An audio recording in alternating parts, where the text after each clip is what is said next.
Remember before I said you can undo? So I'm just going to go all the way back in the history and the cat's gone. So I don't need to hit the Control Z or edit undo all those times. I can do it once. I'm going to click back on the cat. And now I'm going to deselect. So it is either edit, deselect all, or Control D. And now I'm going to try my last tool, my wand tool. So this one is, it's looking for continuous color. And so you can switch the tolerance number so you can make it higher or lower. So there's two different options here. So you can either have, you can, maybe try a little bit of a higher number, and we're just going to try and take out, but this number, do you see how it's too high? Because you see down here, it took out parts of the cat already. So that tolerance is too high. So I'm going to undo that. So Control Z, and I'm going to make my tolerance smaller. Okay, so it's kind of back to where it started from. And I'm going to click on this section. So that's going to take, and I'm going to hit the backspace button, and I'm just deleting whole sections of this background because I want to try and isolate the cat. Now that again took too much, so I don't want that one. So I'm going to click over here. Nope. Let's click over here. Okay, that looks like a good one. It doesn't look like it's getting the cat. I'm going to try and get the grass. Hit delete there. Let's see. That gets the cat. So I'm just trying first for the easy sections. I'm first going to try sections that don't get the cat. And when the color gets too close, see how these bricks are sort of the same color as the cat's head? So that doesn't work really well. And Mrs. Kelly gave us a nice challenge to do for our first Photoshop, which is good because it gives us practice. All right, that's so far, I think that's probably the closest I can go. Oh, there's one. Okay, so now I'm getting, a lot of the cat away. The other things that I can do is I can lower the tolerance level even more. So maybe let's say I'll make it like 13. And let's see if I can get things that won't get the cat. Okay, that looks pretty good. It might take off the tip of the ear. No, that's pretty good. So this lower tolerance seems to be doing a little bit better and not getting the cat, but getting around the cat, which is what I want to do. So this will just take a little bit of time. And now I'm going to go to my eraser tool. And right now it's a 50. So I can make, if I click on that, I can make it bigger. I can have like 200. So you can see how big that is going to be. So I can make it a little bigger than the 50, make it 70. So there's a way to get a bigger size.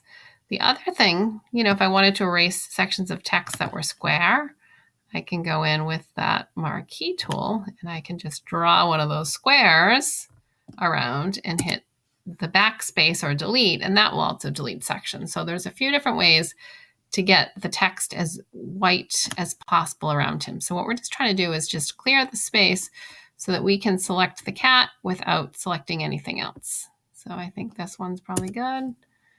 So I can draw these little squares around, or I can use the eraser tool. So there's all different ways that you can try and get the cat by itself. And then the other thing, so let me go back to the eraser tool. So sometimes when I go in close to things, I like to switch so the edges have like these fuzzy edges. So do you see how this, so I'm going to click on that so you can see the difference. So when I go in and I erase it, well, I have the deselection on again. So let me do that, edit, or the selection tool.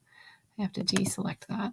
So when I erase with the fuzzy edges, it makes it so that the lines aren't as crisp when you come next to something. So see how it looks a little faded?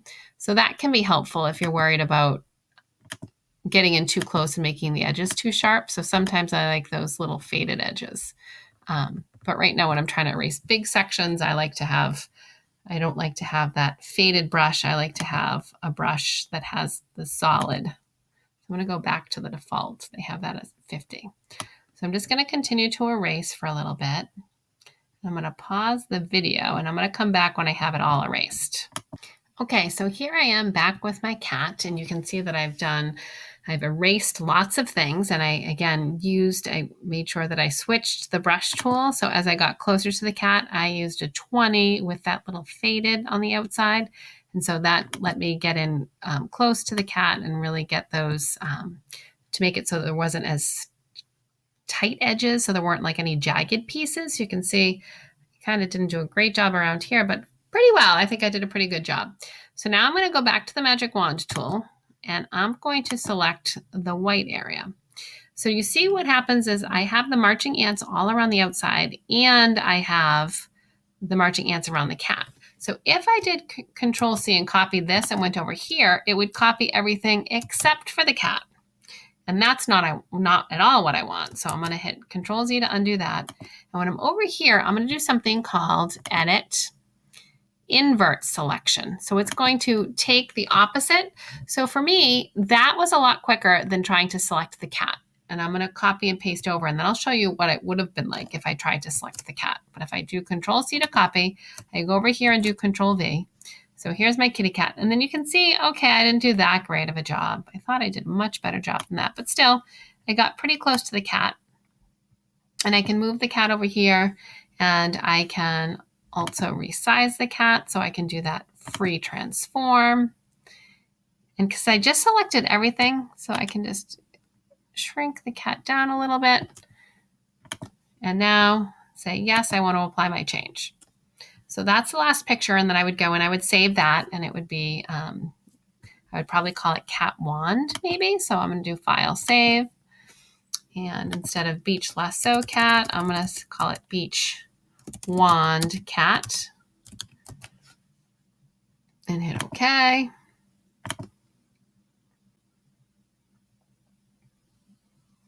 And I'm going to wait to make sure that the file is being put in the right spot.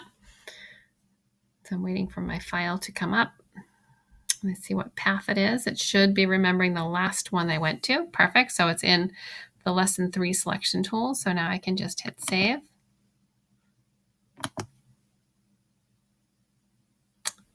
For whatever reason tonight, my save, there we go. So now it's saved. Now I want to show you, I'm going to deselect this, and I'm going to just want to show you, deselect, if I tried to use the magic wand tool. Why did my deselect not work? All right, let me try it again. Control D. So if I tried to use the magic wand tool, and right now it has a 13 on the cat, do you see it? It's not getting all the cat. So I could, increase that number a bit, and let's see if that helps. I'm going to hold the shift key down, but I'm still going to have to do a lot of clicking. So I'm hoping that you're seeing that this is a lot more work, and I can keep going, okay, so it's not too bad. But sometimes if you can get the area around your image all white and then do the inverse selection like I showed you before, it's a little bit quicker and you're going to do a better job. So like right now, there's pieces of this cat missing. So if I did a copy and I pasted the cat over here, you can see that there's like little parts in the middle where, whoops, I did not mean to pick that. So I'm going to deselect, no big deal. So there's little pieces of the cat that didn't get selected, like part of the face is gone, part of this eye is not here. So it didn't do as good of a job selecting the cat as when I went back over here. And I'm going to deselect. And if I use the magic wand tool to pick the white, and then I did edit invert selection, that's the best way to, if you can get it white around and then select the cat that way. So your next task is to find 2 images that you're going to combine together of your own, and you're going to save it into the same folder. And if you have any problems, just email me. Thanks.